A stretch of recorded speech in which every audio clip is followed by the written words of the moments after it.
Assalamualaikum warahmatullahi wabarakatuh. Salam sejahtera untuk teman-teman saya di seluruh penjuru tanah air yang dirahmati oleh Allah Subhanahu wa taala. Pada kesempatan kali ini, saya Wahyu Utomo, saya akan menyampaikan materi tentang ibadah korban dan akikoh. Korban dan akikoh harus memahami konsep dasar dalam ibadah korban dan akikoh.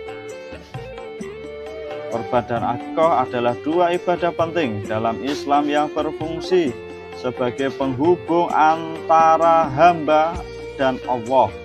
Korban dilakukan pada hari Idul Adha, sedangkan akikoh merupakan ungkapan rasa syukur atas kelahiran anak. Keduanya memiliki makna yang mendalam dan mengajarkan nilai-nilai kepedulian serta ketaatan. Mengenal dalil dari Al-Quran tentang ibadah korban yang terkandung dalam surah Al-Kautsar ayat kedua. Fasholli li rabbika wanhar. Allah berfirman, maka dirikanlah sholat untuk Tuhanmu dan berkorbanlah. Ini menegaskan pentingnya ibadah korban sebagai bentuk pengabdian dan rasa syukur kehadirat Allah Subhanahu wa taala. Dalam surah Al-Hajj juga menekankan bahwa takwa menjadi inti dari korban, bukan sekedar daging yang disajikan. La yanalallahu luhumuha wala dima'uha walakiyanaluhu taqwa minkum kadzalika sakhkharaha lakum litukabbarullahu ala ma hadakum wa basyiril muhsinin. Daging hewan kurban dan darah itu sesekali tidak akan sampai kepada Allah, tetapi sampai kepadanya adalah ketakwaanmu. Demikianlah dia menundukkannya untukmu agar kamu mengagungkan Allah atas petunjuk yang dia berikan kepadamu. Berilah kabar gembira kepada orang-orang yang muhsin. Hadis tentang korban, kebaikan dan keutamaan berkorban menurut Tirmidzi, Ibnu Majah dan Ahmad. Korban adalah bentuk nyata dalam kecintaan kepada Allah. Melalui pengorbanan ini, setiap muslim yang mampu diwajibkan untuk melaksanakan sebagai bentuk ibadah. Berkorban bukan hanya tentang daging, tetapi juga menunjukkan kepedulian dan kasih sayang terhadap sesama. Memahami akidah akikoh berdasarkan Tirmidzi, Abu Dawud dan Ibnu Majah. An Samurah bin Jundab anna Rasulullah sallallahu alaihi wasallam qala kullu gulami rahinatu bi aqiqati tudbahu anhu yauma syabi'i wa yuhlaku wa yusamma.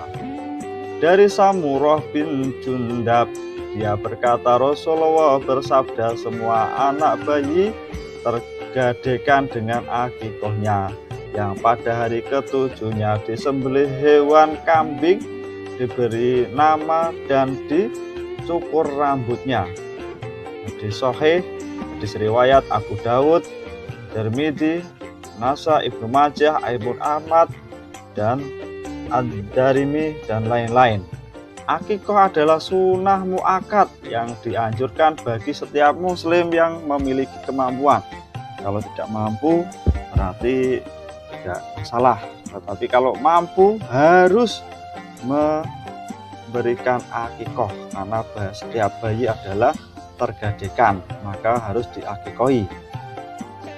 Menurut hadis, hewan yang disembelih sebagai akikoh harus dilakukan pada hari ke-7 setelah kelahiran anak dengan 2 ekor anak laki-laki dan 1 ekor untuk anak perempuan.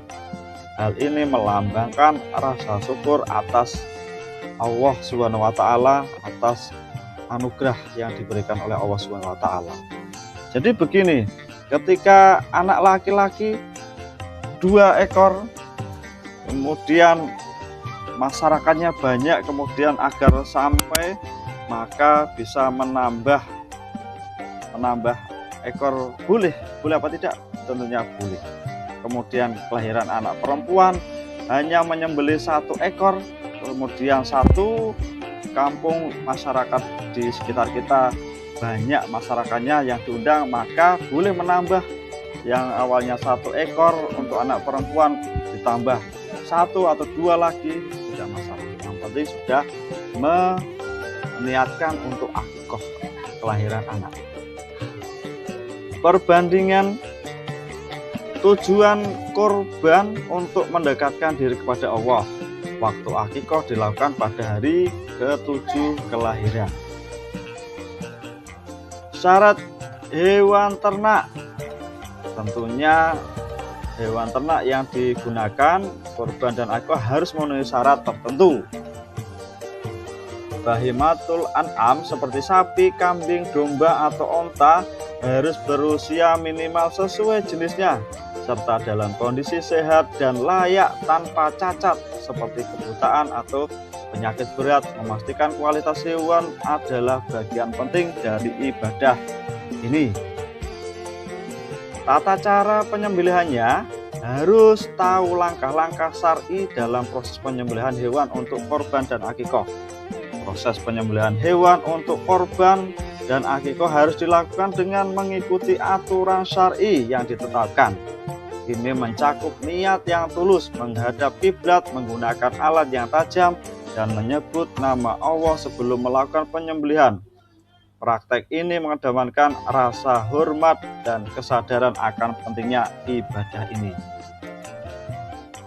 Hikmah dan nilai korban dan akikah, tentunya yang pertama spiritual, takwa sebagai prinsip panduan hidup. Yang kedua sosial, ukhuwah mendorong ikatan dan dukungan komunitas yang kuat. Yang ketiga adalah ekonomi, mendukung seekor peternak untuk kemakmuran masyarakat.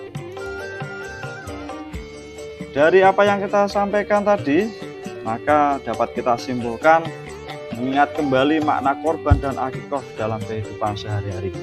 Korban dan akikah adalah lebih dari sekedar ritual pengorbanan. Keduanya mencerminkan ketaatan spiritual dan kepedulian sosial yang mendalam. Melalui kedua ibadah ini kita diajak untuk berbagi, meningkatkan kepedulian dan memperkuat tali persaudaraan dalam komunitas kita. Mari kita wujudkan nilai-nilai ini dalam kehidupan kita sehari-hari.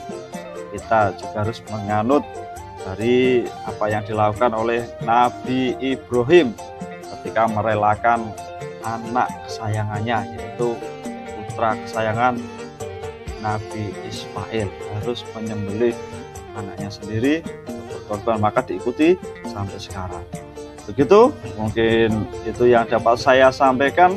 Saya Wahyu Utomo, mohon maaf apabila ada hal yang tidak disengaja. Tentunya saya manusia biasa. Saya Wahyu Utomo, ilaliko. Assalamualaikum warahmatullahi wabarakatuh.